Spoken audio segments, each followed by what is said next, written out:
دوستان محترم، قرآن مجید میں موجود آیات یا ایھا الذین آمنوا پر ہماری گفتگو چل رہی ہیں۔ اللہ رب العزت سورۃ البقرہ آیت نمبر 178 میں ارشاد فرماتا ہے، یا ایھا الذین آمنوا کتب علیکم القصاص فی القتل، اے ایمان والو تم پر مقتولوں کے خون کا بدلہ لینا فرض کر دیا گیا۔ مقتول یعنی جسے قتل کیا گیا، تو جسے قتل کیا گیا اس کے خون کا بدلہ لینا تم پر فرض کر دیا گیا۔ الحر بالحر والعبد بالعبد والانثى بالانثى، آزاد کے بدلے آزاد، غلام کے بدلے غلام، اور عورت کے بدلے عورت۔ فمن عفی لہ من اخیہ شیء فاتباع بالمعروف واداء الیہ باحسان، تو جس کے لیے اس کے بھائی کی طرف سے کچھ معافی دے دی جائے، فاتباع بالمعروف، تو اچھے طریقے سے مطالبہ ہو، واداء الیہ باحسان، اور وارث کو اچھے طریقے سے ادائیگی ہو۔ ذالک تخفیف من ربکم ورحمہ، یہ تمہارے رب کی طرف سے آسانی اور رحمت ہے۔ فمن اعتدی بعد ذالک فلہ عذاب علیم، تو جو اس کے بعد زیادتی کریں اس کے لیے دردناک عذاب ہے۔ دوستان محترم، یہ قرآن مجید کی 5ویں نمبر پر موجود آیت یا ایھا الذین آمنوا ہیں، اور اسلام چونکہ انفرادی احکام بھی عطا فرماتا ہے اور اسلام اجتماعی احکام بھی عطا فرماتا ہے، یعنی عوام کے لیے حکم یہ ہے کہ وہ انفرادی طور پر اسلامی احکامات پر عمل کریں، اور اسلامی بادشاہ کے لیے یہ حکم ہے کہ وہ اسلامی احکام پر بھی عمل کریں اور اپنی رعایا اور قوم کے حالات کی بھی نگہبانی رکھے۔ اور اس آیت مقدسہ میں یہ جو قصاص کے معاملے کا جنہیں حکم دیا جا رہا ہے، اصل میں اس حکم کے نفاذ کا عملی حق سلطان اسلام رکھتے ہیں، یعنی جو جس علاقے کا حاکم اسلام ہوگا وہ اس شرعی حکم پر عمل کرائے گا۔ تو اس سلسلے کے اندر کچھ باتیں بہت خاص ہیں، قابل توجہ ہیں، ان کو آپ دھیان سے اور توجہ سے سنیے۔ اسلام کے آنے سے پہلے بھی قصاص اور بدلے کا رواج تھا کہ کوئی کسی کو قتل کرتا تو بدلے میں قتل کا معاملہ جاری رہتا تھا، مگر اسلام سے پہلے زمانے جاہلیت میں یا زمانے جاہلیت سے پہلے کے زمانے میں جو قتل کے معاملات تھے اس میں انصاف نہیں ہوتا تھا، اس میں طریقہ ایسا اختیار کیا گیا تھا کہ جس کی وجہ سے ظلم اور دہشت گردی بڑھتی ہی چلی جائے۔ یعنی معاملہ یوں تھا کہ اگر ایک آزاد شخص کسی غلام کو قتل کر دیتا تو اسلام سے پہلے زمانے جاہلیت میں جس آزاد نے غلام کو قتل کر دیا، اب اس آزاد شخص کو بدلے میں قتل نہ کیا جاتا، بلکہ وہ آزاد شخص اپنی طرف سے کسی غلام کو پیش کر دیتا جسے بدلے میں قتل کر دیا جاتا۔ اسی طریقے سے اگر کسی عورت نے کسی کو قتل کر دیا تو اب بدلے میں اس عورت کو قتل نہ کیا جاتا بلکہ کسی مرد کو قتل کر دیا جاتا۔ اگر کوئی آزاد شخص کسی آزاد کو قتل کر دیتا تو اس کے بدلے میں کئی آزاد قتل کر دیے جاتے۔ تو یہ بدلہ لینے کا رواج اسلام سے پہلے زمانے جاہلیت میں تھا، مگر آپ مجھے خود بتائیں کہ کیا اس طریقے سے ظلم کا خاتمہ ممکن ہے؟ یعنی ایک آزاد شخص نے غلام کو قتل کر دیا تو بدلے میں اگر اسی آزاد کو قتل کیا جاتا تو ظلم کا خاتمہ ممکن تھا کہ قاتل کو سزا میں قتل کیا جاتا، مگر معاملہ اس کے الٹ تھا کہ آزاد قتل کرتا تو بدلے میں غلام قتل کر دیا جاتا۔ تو اس سے تو ظلم رکتا نہیں بلکہ ظالم اور زیادہ ظلم پر جری ہو جاتا، اور زیادہ جرم اور ظلم کرنے پر وہ نڈر ہو جاتا۔ اگر ایک آزاد کسی ایک آزاد کو قتل کرتا تو جو قتل کیا گیا آزاد اس کے کنبے والے قتل کرنے والے آزاد کے کئی لوگوں کو قتل کر دیتے۔ تو ظاہر سی بات ہے ایک کے بدلے میں اگر تم کہیں قتل کرو گے تو پھر اس خاندان کے لوگ بھی تو کہیں قتل کریں گے، اور اس طرح سے ظلم رکے گا نہیں۔ اگر کوئی عورت کسی کو قتل کر دے تو بدلے میں اس عورت کی جگہ مرد کو اور آزاد مرد کو قتل کر دیا جائے تو پھر اس سے ظلم رکتا نہیں بلکہ اس سے ظلم اور فساد بڑھتا ہی چلا جاتا۔ تو اسلام نے ایک ایسا ضابطہ عطا کیا کہ جس ضابطے کی روشنی میں قتل کرنے والا آزاد ہو یا قتل کرنے والا غلام ہو یا قتل کرنے والی عورت ہو، بدلے میں اسی کو قتل کیا جائے گا جس نے قتل کا گناہ کیا، تاکہ جس نے گناہ کیا اس کو سزا دی جائے۔ تو نہ ظلم کا خاتمہ ہوگا، تو نہ اس طرح سے بربریت ختم ہوگی۔ جس نے قتل کیا اس کو چھوڑ دیا جائے اور جو بے گناہ ہے اس کو قتل کر دیا جائے، تو یہ تو جرم کو ختم کرنا نہ ہوا، جرم کو مزید بڑھانا ہوا۔ اور اسلام نے اسی جرم اور ظلم سے قوم کو روکنے کے لیے حاکم اسلام کو قصاص میں قتل کا حکم عطا فرمایا۔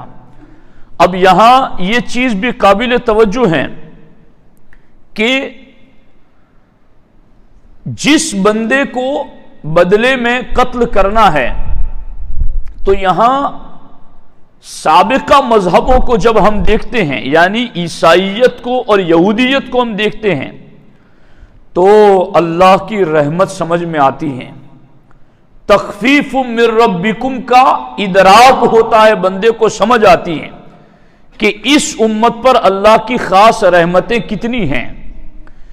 یہودی دین میں جو قتل کرتا تو اس کو بدلے میں قتل کرنا ہی واجب تھا، دوسرا کوئی آپشن نہیں۔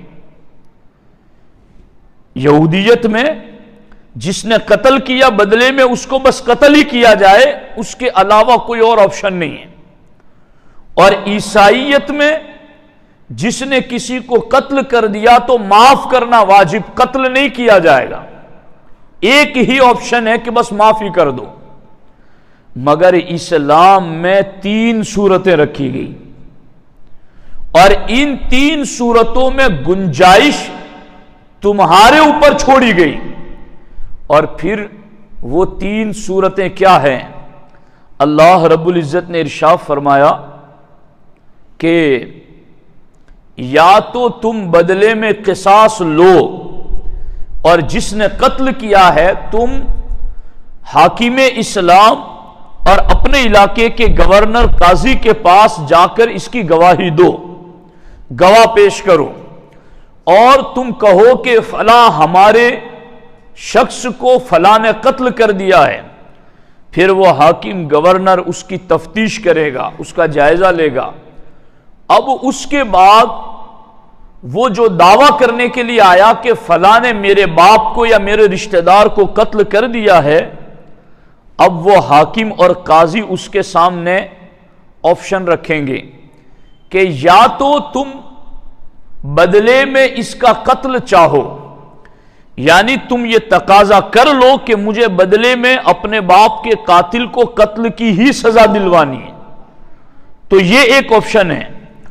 اور دوسرا آپشن یہ ہے کہ بدلے میں تم قتل کا مطالبہ نہ کرو بلکہ تم دیت لے لو، دیت یعنی خون بہا لے لو، مقتول کے بدلے میں کچھ رقم لے لو۔ تو قاضی اسلام اس کے سامنے یہ بھی بات پیش کریں گے کہ یا تو قتل کے بدلے میں قاتل کو قتل کی سزا دی جائے پوری اور بدلے میں اسے بھی قتل کر دیا جائے، یا پھر تم اس کا بدلہ لے لو مال دولت اور رقم کی صورت میں۔ یہ دو آپشن رکھے گئے۔ اب یہودیت کو دیکھو کہ وہاں دو آپشن نہیں ہیں، ایک ہی ہے کہ قتل ہی کر دو بدلے میں، اور عیسائیت کو دیکھو معاف ہی کر دو، بدلے میں قتل ہے ہی نہیں۔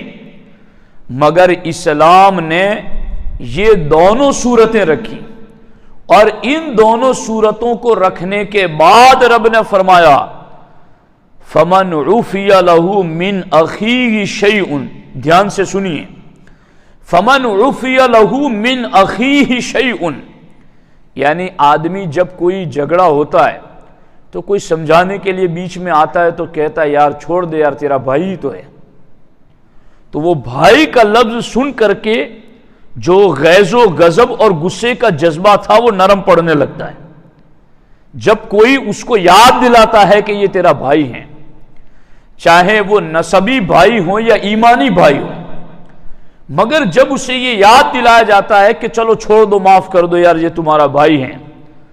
اللہ نے دو آپشن ضرور رکھیں، مگر اللہ نے فرمایا فَمَنْ عُفِيَ لَهُ مِنْ أَخِيهِ شَيْءٌ، مگر جس کو اس کے بھائی کی طرف سے معافی مل جائے، یعنی رب کی رضا اس چیز کی طرف مائل ہے کہ اس میں بھی اگر تم اپنے معافی کی بات کرو گے تو یہ تمہارا بھائی ہی ہے اور تمہیں معاف کرنے کی طرف توجہ دینی چاہیے۔ تو اب دو آپشن بھی رکھے گئے، اور دو آپشنوں میں بعد میں دو آپشن رکھنے کے بعد یہ نہیں کہا گیا کہ قتل ہی کر دو، بلکہ دو آپشن رکھنے کے بعد جس کو ترجیح دی گئی، جس کو اہمیت دی گئی، وہ کیا؟ وہ یہ کہ تم معاف کرنے کی طرف دھیان زیادہ رکھو، تم درگزر کرنے کی طرف دھیان زیادہ رکھو۔ چلو اس سے گناہ ہو گیا مگر وہ ہے تو تمہارا بھائی۔ اب یہ اسلام کی تعلیمات ہیں۔ اور پھر اللہ رب العزت نے کہا کہ یہ جب معاف کر دے گا قاتل، مقتول کا وارث قاتل کو معاف کر دے گا اور دیت لے لے گا، تو اب معاملہ یہ ہوگا کہ وہ دیت یعنی خون کے بدلے میں جو رقم لینی ہے، اب ایسا نہ ہو کہ پھر وہ رقم طلب کرنے میں ہی جھگڑا ہو جائے۔ سمجھ آ رہی ہے کہ نہیں آ رہی؟ تو اب اسلام نے کیا کہا؟ فَاتِّبَاعٌ بِالْمَعْرُوفِ، کہ چلو اس قاتل نے دیت کا اقرار کر لیا اور تم نے قتل معاف کر دیا، مگر اب جب تم خون کے بدلے میں رقم طلب کرو گے فَاتِّبَاعٌ بِالْمَعْرُوفِ، تو اب تمہیں اچھے طریقے سے تقاضا کرنا ہے۔ یعنی اب ایسا نہیں کہ مقتول کا قتل کا بدلہ تو تم نے چھوڑ دیا، مگر دیت یعنی پیسے لینے کے لیے گئے تو تم نے اس انداز میں بات کی کہ پھر لڑائی کھڑی ہو جائے، پھر جھگڑا کھڑا ہو جائے۔ فَاتِّبَاعٌ بِالْمَعْرُوفِ، کہا گیا اب تم دیت لینے جاؤ تو اچھے طریقے سے مطالبہ کرو۔ اور پھر اس کو کیا کہا؟ قاتل کو وَأَدَاءٌ إِلَيْهِ بِإِحْسَانٍ، ہاں اب تو بھی ادا کرے تو اچھے طریقے سے ادا کر دے۔ اب اللہ نے فرمایا ذالک تخفیف من ربکم ورحمہ، میرے حبیب کی امت یہ خاص آسانی اور رحمت تمہارے لیے ہیں۔ یعنی اگلی امتوں میں یہ باتیں نہیں تھی کہ انہیں اس طریقے سے آپشن دیے گئے ہوں۔ اب یہ حقیقت میں یہ طریقہ پورا میں نے آپ کو مختصر عرض کر دیا۔ اب اسلام کہتا ہے اسی آیت کے ساتھ والی آیت ہے وَلَكُمْ فِي الْقِصَاصِ حَيَاتٌ يَا أُولِي الْأَلْبَابِ لَعَلَّكُمْ تَتَّقُونَ، کہ بدلہ لینے میں تمہارے لیے زندگی ہے، اے عقل مندو، لعلکم تتقون، تاکہ تم بچے رہو۔ تو یہ قصاص اور بدلے میں قتل کر دینا، اس میں زندگی کیسے ہیں؟ تو اس میں زندگی ایسے ہیں کہ کوئی شخص اگر کسی کو قتل کر دے اور بدلے میں اس کو سزا میں قتل نہ کیا جائے اور اس سے کوئی مواخذہ مطالبہ کوئی پکڑ دھکڑ نہ ہو تو پھر وہ تو انسانی جانوں کو قتل کرتا ہی چلا جائے گا۔ تو بدلے میں ایک کو قتل کر دیا جائے تاکہ دیگر ہزاروں انسان بے گناہ قتل ہونے سے بچ جائیں۔ تو یہ ہے قصاص میں زندگی، اور اسلام کی یہ خاص ایک تعلیم کا نور ہے کہ اسلام نے اس بارے میں بغیر کسی نسبی تفاخر کے، بغیر کسی اونچ نیچ کے، بغیر کسی ذات برادری کے تعصب کے، اسلام نے قانون پر عمل کرنے کے لیے سب کو برابر رکھا ہے۔ یعنی نماز فرض ہے تو ایسا نہیں ہے کہ غریب پر فرض ہو اور امیر پر فرض نہ ہو، کسی اعلیٰ نسب والے پر فرض نہ ہو اور کسی چھوٹے نسب والے پر فرض ہو۔ اسلام میں قانون کی برابری ہے، اور حقیقت میں یہی برابری انسانیت کے لیے انصاف ہے کہ قانون میں برابر حق دیا جائے۔ آج دنیا کے اندر ظلم پنپ کیوں رہا ہے؟ اس کی وجہ ہی یہ ہے کہ اگر کوئی کمزور طبقے کا غریب بندہ گناہ کرتا ہے تو اس کو جو سزا ہوتی ہے سخت سے سخت دی جاتی ہے، اور اگر کوئی گورنر کا بیٹا جرم میں پکڑا جائے، کسی بڑے عہدے دار، کسی بڑی کمپنی کا مالک یا حکومت سے ساجہ بازی رکھنے والے کا کوئی بندہ اگر کسی گناہ میں پکڑا جائے تو پھر دیکھو اس کو چھوڑنے کے لیے کیسے ہیلے حوالے تلاش کیے جاتے ہیں۔ اور پھر وہ بندہ کہ جس کو قانونی برابری نہیں دی جا رہی ہے اور قانون کے سانچے میں غریب امیر اتار چڑھاؤ کا فرق رکھا جاتا ہے، اسی وجہ سے ظلم ختم نہیں ہوتا ہے، اسی وجہ سے ظلم دن بدن بڑھتا چلا جاتا ہے۔ چونکہ جو امیر ہیں، سرمایہ دار ہیں، حکومت کی پشت پناہی میں پروان چڑھ رہا ہے، اسے یقین ہے میں ایک کو قتل کروں یا 10 کو قتل کروں مجھے تو کچھ ہونے والا نہیں ہے، تو پھر وہ انسانوں کی جانوں کو قتل ہی کرتا چلا جائے گا۔ تو اسلام نے سارے انسانوں کو قانون کی برابری دی ہے کہ قانونی سطح پر اسلامی اصول کے معاملے میں سارے کے سارے برابر ہیں۔ یہاں پر میں ایک بات یہ بھی بتانا چاہتا ہوں کہ یہ جو قتل کے بدلے کا حکم اسلام میں ہے، یہ عام لوگوں کو اس حکم کے نافذ کرنے کی اجازت نہیں ہے۔ یعنی کوئی ہمارے کسی خاندان کے شخص کو قتل کر دیں تو ہم بھی بدلے میں اس کو قتل کر دیں، ہمیں اس کی اجازت نہیں ہے۔ کوئی چوری کرتے ہوئے کسی کو دیکھیں تو وہ خود ہی اس کے ہاتھ کاٹ دے، اس کی اجازت نہیں ہے۔ ایک تو یہ کہ اسلامی حکومت ہو، اور پھر یہ کہ سزاؤں کا نفاذ حاکم اسلام کریں، اور وہ شہادتوں اور دلائل کی بنیاد پر کریں۔ تو یہ سارا سسٹم ہے۔ اگر ان باتوں کا لحاظ نہ رکھا جائے نا تو بھی ظلم بڑھتا ہی چلا جائے گا اور زمانے جاہلیت والی بات آ جائے گی۔ کیسے؟ اگر آج بغیر اسلامی حکومت کے، بغیر حاکم اسلام کے لوگ یہ کہیں نہیں میرے باپ کو یا میرے خاندان کے کسی کو فلاں نے قتل کیا تو میں بھی اس کو قتل ہی کر دوں گا۔ اب وہ قتل کر دے گا تو کیا جنہوں نے اس کے باپ یا اس کے خاندان کے کسی کو قتل کیا ہے، جب وہ اس کے قاتل کو قتل کرے گا تو پھر وہ خاموش رہیں گے؟ پھر وہ مزید قتل کریں گے، اور پھر ادھر سے قتل ہوگا تو ادھر سے بھی قتل ہوگا، اور اس طرح سے ظلم کا بازار گرم ہوتا چلا جائے گا۔ تو اسلام نے اس حکم کو نافذ کرنا، یعنی اس حکم کو پریکٹیکل کرنا، یہ عوام کے ہاتھ میں نہیں، سلطنت اسلامیہ ہو تو حاکم اسلام کے ہاتھ میں یہ رکھا ہے۔ اور پھر یہاں میں دو باتیں عرض کر کے گفتگو کو ختم کر رہا ہوں۔ اصل میں اس موضوع کا تعلق ہماری عام طور پر زندگی سے نہیں ہے، میں سمجھ رہا ہوں، مگر چونکہ ہم نے گفتگو شروع کر رکھی ہے یا ایھا الذین آمنوا پر، تو اب ہم ہیں ایمان والے اللہ کے فضل سے، تو چاہے ہمیں ان آیتوں پر عمل کا موقع ملے یا نہ ملے، مگر اللہ کا حکم ہمیں ضرور سننا ہے، اور حکم سننے سے اس فیضان اور اس اجر و ثواب سے محروم نہیں رہیں گے۔ اب اسلام میں قانون کی جو برابری ہے اس کو میں دو دلیلوں سے آپ کی خدمت میں عرض کرنا چاہتا ہوں۔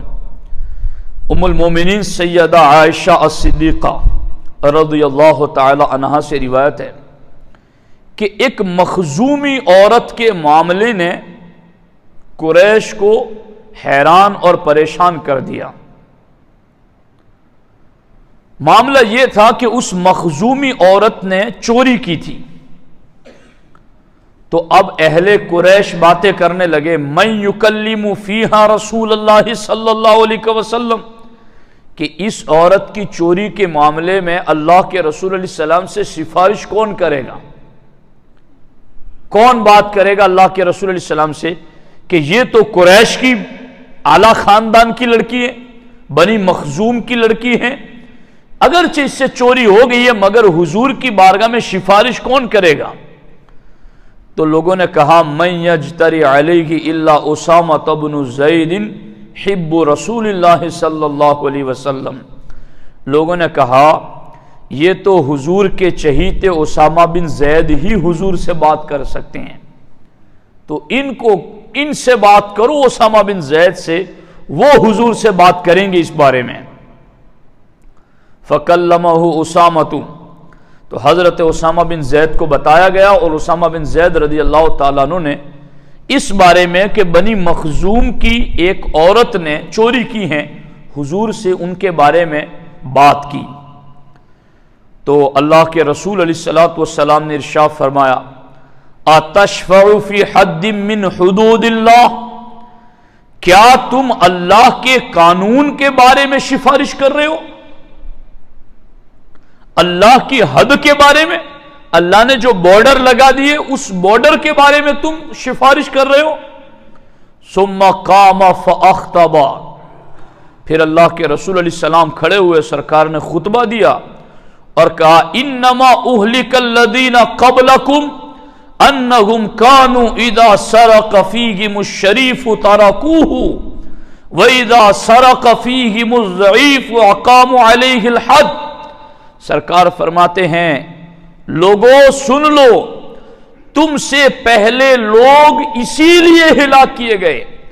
اب حضور کے اس فرمان کو سننا اور اپنے زمانے کے حالات پر غور کرنا کہ لوگ بڑے مشورے دیتے پھر رہے ہیں، آرٹیکل لکھ رہے ہیں، مضمون لکھ رہے ہیں، اخباروں میں چھپ رہا ہے، جی ظلم ختم نہیں ہو رہا ہے، جی یہ نہیں ہو رہا ہے، وہ نہیں ہو رہا ہے، یوں ہونا چاہیے، توں ہونا چاہیے۔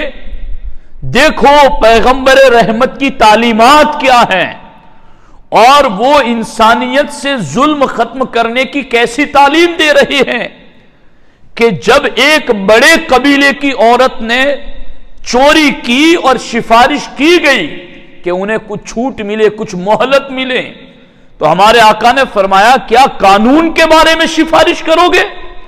سرکار نے کھڑے ہو کر خطبہ دیتے ہوئے فرمایا انما اہلک الذین قبلکم، تم سے پہلے لوگ اسی لیے ہلاک کیے گئے کہ جب ان کا کوئی بڑے خاندان کا گناہ کرتا تو اسے چھوڑ دیا جاتا، اور کوئی کمزور گناہ اور چوری کرتا تو اس پر سزا لگا۔ صحابہ میری امت اسی طریقے نے اگلی امتوں کو ہلاک کر دیا ہے۔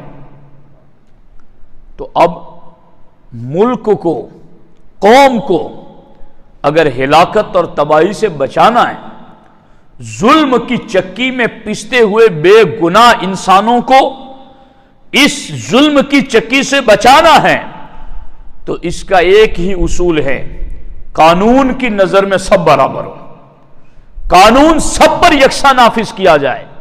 سرکار نے اپنے چہیتے اور محبوب اسامہ بن زید، جن سے کتنا پیار تھا کہ ان کی ناک مبارک بہتی تو سرکار اپنے ہاتھوں سے صاف فرما دیا کرتے تھے۔ جی، سرکار نے جس کندھے پر حسن و حسین کو بٹھایا، اسی کندھے پر اسامہ بن زید کو بھی بٹھایا۔ سرکار نے حسن و حسین کے بارے میں یہ کہا کہ جو ان سے پیار کرے وہ مجھ سے پیار کرتا ہے۔ سرکار نے اسامہ بن زید کے بارے میں بھی کہا جو اسامہ سے پیار کرتا ہے وہ مجھ سے پیار کرتا ہے۔ سرکار نے ان کے بارے میں بھی کہا اسامہ مجھ سے ہے اور میں اسامہ سے ہوں۔ یوں لفظ بھی حدیثوں میں ملتے ہیں۔ ایسے حضور کے چہیتے صحابی اور پیارے آ کر سفارش کرتے ہیں تو سرکار فرماتے اتشفعوا فی حد من حدود اللہ، کیا اللہ کی حدوں کے بارے میں سفارش کرو گے؟ جانتے نہیں ہو کہ اگلی امتیں ہلاک کیسے ہوئی؟ وہ اسی طریقے سے ہلاک ہوئی کہ ان میں کا کوئی بڑا آدمی چوری کرتا تو لوگ اسے چھوڑ دیتے، اس کو قانون کی زد میں نہ لاتے، اور چھوٹا اگر گناہ کرتا تو اس کو سزا دے دی جاتی تھی۔ تو اسی طریقے نے تو اگلی قوموں کو ہلاک کر دیا۔ تم ہلاکت سے بچنا چاہتے ہو تو ایسا نہ کرنا۔ اور پھر سرکار نے جو بات کی وہ کمال درجے کی بات کر دی۔ سرکار نے فرمایا وَأَيْمُ اللَّهِ لَوْ أَنَّ فَاطِمَةَ بِنْتَ مُحَمَّدٍ صلی اللہ تعالی علیہ وسلم سرقت لَقَطَعْتُ يَدَهَا۔ اللہ کے رسول علیہ السلام نے فرمایا خدا کی قسم اگر فاطمہ بنت محمد صلی اللہ علیہ وسلم بھی یہ عمل کرتی تو میں ان کا بھی ہاتھ کاٹ دیتا۔ یعنی یہاں سرکار نے قانون کی بالادستی بتائی کہ قانون سب پر حاوی ہے، اصول سب پر حاوی ہیں۔ یہاں خاندان، نسب، امیری، غریبی نہیں دیکھی جائے گی، اور یہی چیز انسانیت کو انصاف کے قریب لے آتی ہے۔ اور اس پر میں شبیر بھائی جب میں ایک کتاب پڑھ رہا تھا کافی سالوں پہلے تو میں نے حضرت عمر کا ایک واقعہ پڑھا، وہ جبلہ ابن الایہم والا، کہ وہ یمن سے آیا تھا اور قوم کا بادشاہ تھا۔ 10,000 کے قریب اس کے ساتھ بھی لوگ آئے تھے اور کلمہ پڑھ کے مسلمان ہو گئے تھے، اور اسلام لانے کے بعد وہ خانہ کعبہ کا طواف کر رہا تھا۔ طواف کے درمیان ہی ایک بدو، وہ چونکہ بادشاہ تھا، بڑے کپڑے اس نے ناز والے پہنے ہوئے تھے جو زمین پر گھس رہے تھے، تو اس بدو کا پاؤں دوران طواف اس کی چادر پر پڑ گیا، اس کے کپڑے پر پڑ گیا۔ اب اس شاہ کو کب گوارا تھا کہ کوئی اس کی چادر پر قدم رکھے، تو اس نے مکہ مار کر کے اس بدوی کی ناک توڑ دی۔ اس بدوی نے جا کر سیدھا حضرت عمر کی خدمت میں مقدمہ پیش کر دیا، حضور فلاں نے میری ناک توڑ دی ہے، آپ اس سے میرا بدلہ دلوائے۔ اب قرآن میں تو ہے نا الانف بالانف، ناک کے بدلے میں ناک، جی السن بالسن، دانت کے بدلے میں دانت، والجروح قصاص، اور جتنے زخم جیسے ہیں ویسے ہی لگیں گے۔ اب اس بدو نے جا کر کے جب بات کی نا حضرت عمر سے، حضرت عمر نے یہ کہہ کر بات نہیں چھوڑ دی چلو وہ بادشاہ ہے قوم کا، تو بدو ہیں چلا جا، نہ، قانون کی بالادستی وہاں دیکھی گئی۔ حضرت عمر نے کہا کہ جبلہ ابن الایہم کو پیش کیا جائے، اسے حاضر کیا گیا۔ تو حضرت عمر نے کہا کہ تم نے اس کو مکہ مارا ہے؟ تو وہ چونکہ اپنے تمتراک میں تھا، اس نے کہہ دیا ہاں میں نے مارا ہے، اب تو کسی گواہ کی بھی ضرورت نہیں تھی، خود ہی اقرار کر لیا۔ حضرت عمر نے کہا چلو تم مان گئے بغیر کسی شاہد کے، چونکہ اس کے گمان میں یہ تھا کہ میں تو بادشاہ ہوں، مجھ پر تھوڑی اس طرح کی کاروائی ہوگی ایک بدو کے لیے، وہ کفر والے زمانے والی بات وہ سوچ رہا تھا۔ تو حضرت عمر نے کہا اب تمہارے سامنے دو آپشن ہیں، یا تو اس بدو سے معافی مانگو اور معاف کرا لو، یا پھر تم بھی اپنی ناک توڑوانے کے لیے تیار ہو جاؤ۔ یہ ہے اسلام کی خوبی، اور اسی سے ظلم ختم ہو سکتا ہے، اسی سے انصاف کا پرچم لہرا سکتا ہے۔ حضرت عمر فاروق اعظم رضی اللہ تعالیٰ عنہ کے سامنے اس نے کہا میں بادشاہ ہوں، آپ مجھ سے یوں سلوک کرتے ہیں؟ حضرت عمر نے کہا اسلام نے شاہ و گدا کو ایک ہی صف میں کھڑا کر دیا ہے، یہاں قانون سب کے لیے یکساں ہیں۔ اس نے کہا مجھے ایک رات کی مہلت دی جائے۔ آپ نے مہلت دے دی کہ یا تو منا لے، اس کو معافی طلب کر لے، یا پھر صبح اس کے لیے سزا کے لیے تیار ہو جا۔ وہ راتوں رات بھاگ گیا اپنی پوری قوم کو لے کر، اور سب کے سب نصرانی عیسائی ہو گئے۔ لیکن حضرت عمر، اب اچھا اس نے یہ بھی کہا تھا، حضرت عمر نے جب یہ بات کی نا اس کے سامنے، تو اس نے کہا کہ میں پھر عیسائی ہو جاؤں گا۔ حضرت عمر کو دھمکی دی کہ ایک بدو کے لیے آپ میری ناک توڑیں گے تو میں تو پھر عیسائی ہو جاؤں گا۔ حضرت عمر کہتا اگر عیسائی ہو گیا تو مرتد ہونے کی وجہ سے قتل کر دوں گا۔ جی اب وہ دونوں طرف پھنس گیا۔ اس نے رات کی مہلت مانگی کہ مجھے رات بھر مہلت دے دی جائے، اور یہ میں اس کی ایک شک پر نہیں جانا چاہتا ورنہ اس میں بڑی گہرائی ہے کہ حضرت عمر نے اس کو رات کی مہلت دے دی۔ اب وہ رات کو پوری قوم کے ساتھ بھاگ گیا اور پھر واپس عیسائی ہو گیا۔ حضرت عمر فاروق اعظم رضی اللہ تعالیٰ عنہ نے قانون کو اونچا رکھنا کتنا پسند کیا، اور حضرت عمر نے یہ قانون کی بالادستی اپنے نبی سے بھی سیکھی اور ابو بکر صدیق سے بھی سیکھی۔ وہ جو منکرین زکوٰۃ والا مسئلہ تھا تو وہاں حضرت عمر ہی تو بات کرنے آئے تھے کہ نرمی کر لی جائے۔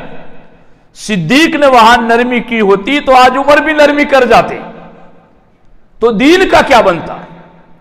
مگر نہ صدیق نے کی نہ بعد میں عمر نے کی، اور بتایا الاسلام یعلو ولا یعلا، اسلام جھکتا نہیں، اسلام بلند رہتا ہے۔ تو اسلام میں قانون کی یہ بالادستی ہے، جس قانون کی بالادستی نے اسلام میں انصاف ہی انصاف رکھا ہے۔ اور اس طرح کی اور سینکڑوں مثالیں آپ کو ملے گی۔ میں ایک بات اور بھی عرض کر دیتا ہوں کہ حضرت امیر المومنین مولا علی رضی اللہ تعالیٰ عنہ خارجیوں کے ساتھ جب جنگ چل رہی تھی، آپ کی زرہ گم ہو گئی، اور آپ نے ایک یہودی کے پاس دیکھی کہ وہ زرہ آپ کی اس کے پاس ہے، تو آپ نے دعویٰ کیا کہ یہ زرہ میری ہے۔ یہودی نے کہا نہیں میری ہے۔ کہا چل قاضی شرح کے پاس، قاضی شرح کے پاس لے گئے۔ حالانکہ علی وہ قاضی ہیں جن کو نبی نے کہا علی جن اقضانا، ابو بکر صدیق اور دیگر صحابہ نے کہا کہ علی ہم میں سب سے بڑے فیصلہ کرنے والے۔ جی سمجھ آ رہی ہے؟ یہ علی ہیں رضی اللہ تعالیٰ عنہ، مگر وہ اسلامک سسٹم کے تحت قاضی شرح کے پاس لائے۔ قاضی شرح نے دونوں سے بات کی تو حضرت علی نے کہا کہ یہ میری زرہ ہے۔ کہا آپ گواہی پیش کرو۔ گواہی کے اندر آپ نے اپنے بیٹے حسن اور اپنے غلام کا نام لیا۔ تو قاضی شرح نے کہا کہ ان کی گواہی آپ کے حق میں نہیں مانی جائے گی، چونکہ نسب اور بیٹا ہے اور ایک غلام ہے۔ تو حضرت علی نے فرمایا کہ پھر قاضی صاحب میرے پاس اور گواہ نہیں ہے، آپ پھر انہی کو دے دیں۔ تو قاضی شرح نے اٹھا کر کے، حالانکہ اس وقت حضرت علی امیر المومنین تھے، یعنی پوری اسلامی سلطنت کے وہ حکمراں تھے، فرما روا تھے، مگر آپ نے کہا کہ ٹھیک ہے اگر میرے گواہ نہیں چل رہے ہیں تو پھر آپ یہ زرہ ان کو دے دیں۔ جیسے ہی وہ زیرہ اٹھا کر کے اس یہودی کو دی، اس یہودی نے کہا علی مجھے کلمہ پڑھا کے مسلمان بنا دو۔ کہا کیا بات ہے، تم تو اتنی حجت کر رہے تھے۔ کہا میں اسلام کا قانون دیکھنا چاہتا تھا کہ وہ بڑوں کے لیے جدا ہے، چھوٹوں کے لیے جدا ہے یا سب کے لیے برابر ہے، مگر میں مان گیا کہ جہاں رعایا اور امیر المومنین دونوں قانون کے لیے ایک ہو وہی مذہب سچا مذہب ہے۔ تو یہ ہے اسلام میں قانون کی بالادستی۔ تو ظلم کے خاتمے کے لیے قانون کی بالادستی اور قانون سب کی نظر میں سب کے لیے یکساں ہو تو انصاف قائم ہوگا اور ظلم ختم ہوگا۔ اللہ رب العزت کی بارگاہ میں دعا ہے رب ذوالجلال ان قرآنی تعلیمات پر ہمیں عمل کی توفیق عطا فرمائیں۔ السلام علیکم ورحمۃ اللہ وبرکاتہ۔